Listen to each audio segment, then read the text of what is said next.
we should open to questions from the floor, because I'm just looking at the time here. I know that you guys are burning with questions to ask. Silence. So yeah, so let's open to the floor, because, you know, we want to give you plenty of time, and I see time ticking away. And I know these guys are hard to shut up once they get going, so we need lots of time for questions. Only two of them are hard to shut up. Adam, you just look so bewildered. You're just like... These two, oh my god, they go on forever.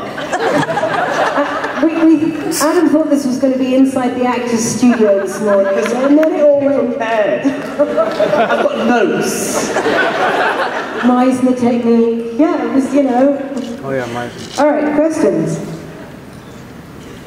Are people lining up? Where are we going for questions? Right, go. Mike, speak. Do we have a mic for questions? Please hold whilst we attend to our technical difficulties. So we've been told that... Please hold. Your call is important to us. You are now number 732 in the queue. Sorry, these charges are correct. You said waiting fee. So we've been told that... Please hold.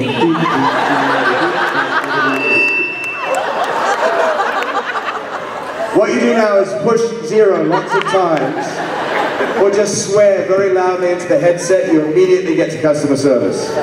But don't do it now because there are kids here. The fellowship got tattoos together. Did the dwarves get anything like that together? We didn't get tattoos.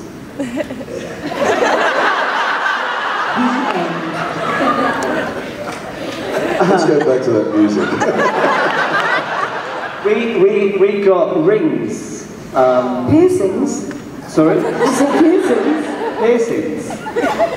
We got brands. We got branded. No, we got gold rings, and inside the ring is the journey embroidered. It's not embroidered. Engraved. in the inside of the ring. I don't wear mine. It's in a box at home. Jed's got his on. No, I don't. Oh. It's because it's made of brass. It creates a kind of a green ring around my thumb, which makes it slightly look like I might have a leprosy. So I do have it in my bag, which is out the back, locked in the vault. We had an hour. I could go and probably unlock it. Do you have any tattoos? I do. Of what? I have a tattoo of Kokopelli, which is the Hopi deity of music and fertility. Music and fertility. And rock and roll. Question? Alright, I just wanted to know, out of like all the movies with like all the inspiring quotes and all of them, what's your favorite? Or, yeah. Yeah, my favourite, okay, we're going to get into it now. My favourite was, I had this line where I had to say, something like this. And basically it meant, can you smell the fear? And the line was meant to be delivered to the orcs that were around me as we rode up to the tree, you know, the tree in the first film? And they were all up top, and Gandalf lit the cones and the butterflies came and all that sort of stuff. And I'm on top of, I had to do this on a green screen like Andy Serkis did Gollum.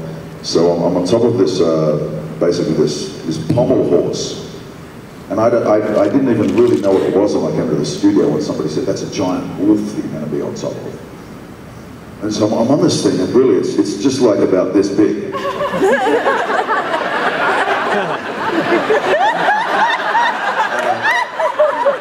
And I'm sitting like, I'm sitting in this green suit, so I feel like the gimp. And I'm meant to be this big character, but I mean, it's really hard to play Arzog, honestly. Like, if you think about what you look like, you'd have problems. So I'm sitting on this thing in this green outfit, and Peter's like, okay, this thing underneath you is a giant wolf. And I want you to deliver this line of Artil of Nak, as though you're talking to your orcs. you know, can you smell the fear? And I said, well, Peter, this is a wolf, right? Is it like my wolf? Is it a special wolf? Like, am I like, you know, the Lone Ranger and this is like Silver? Anyway, yeah, well, as a matter of fact, it's a white wolf and you're the white orc. And I went, oh, right, okay. Oh, Peter, wait. Is it like, so if it's a special, have I had it since it was a puppy?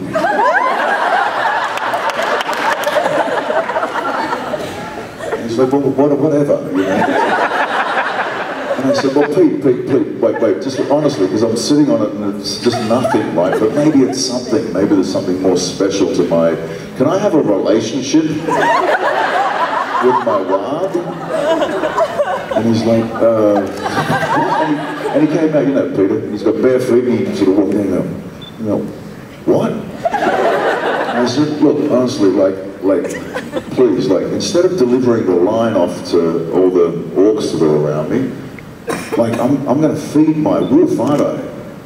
Like, my wolf's going to eat these guys. He went, yeah, cool, yeah, probably. And I said, well, can I lean into the head of my wolf and can I, like, I've got a fork on my wrist thing, haven't I? I said, yeah, can I rub that through my wag's hair and whisper,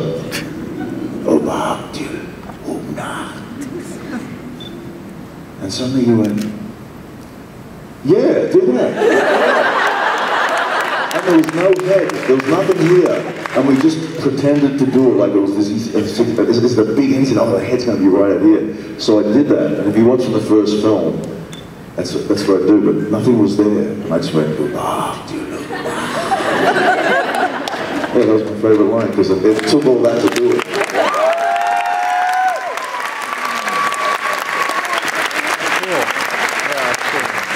Let's take another question.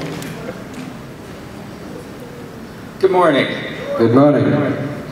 You're off quite the fun group. What was the best prank you played on one of your castmates, or one of your castmates played on you? Pranks? Surely not. We really didn't have to do any pranks because we worked with Martin Freeman. He's like a walking, talking prank in a box. But we did do this one thing where we were all gearing up for the film that you're about to see in December, and we were all gearing up into our armour, and there was one of the dwarves had a special helmet that he wanted to have. And so between every take we would hide it in a different part of the set. And then try not to giggle as he raced around frantically trying to find it. Do you remember that? As well, right? Yeah. Yeah, that was Will Kirch's character, Biffa. That was really the only on-set prank. We didn't really have to do pranks because the whole thing was kind of like a prank. We kept waiting to be told, no, we're not really making this film, just so we can get you along and put you in costume, make you really hot and heavy and then send you home again at the end. This isn't sort of so much prank, but one of my favourite things in the world is just genius. How did you see that thing? You see, just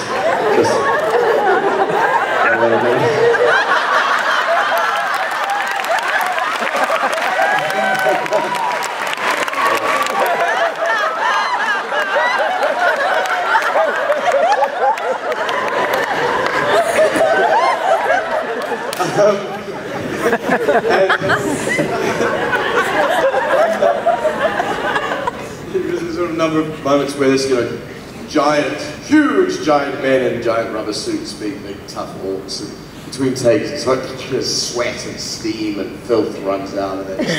Amazing. And the guys are so amazing. I've never been tough in my life, so it's so cool when you go to work and it says here in the script that I get to beat you up. Ha!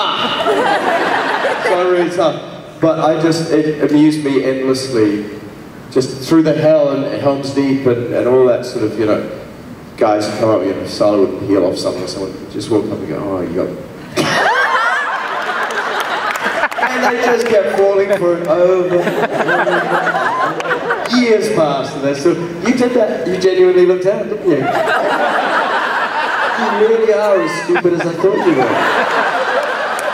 A few too many knocks to the, yeah. my makeup artist was really good actually. She, after every day on set, I had to go and see the wig person to take it off.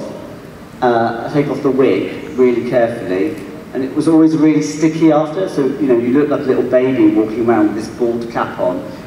And she just got into the habit of every day before I went to the makeup truck to get the face taken off, she would just stick something. And I'd have to walk to the makeup truck with something. And it went from like a cotton bud to, I think, by one of the last days I was like, she stuck a martini glass in the head. And I went, oh, see you later. And there was one day where martini head going, you had Peter's plane stuck to your head, eh? That one day. No. yeah. Question? What was it like learning your respective languages, like Dwarvish and Elvish and all that? Whoa, there's a Dwarvish language?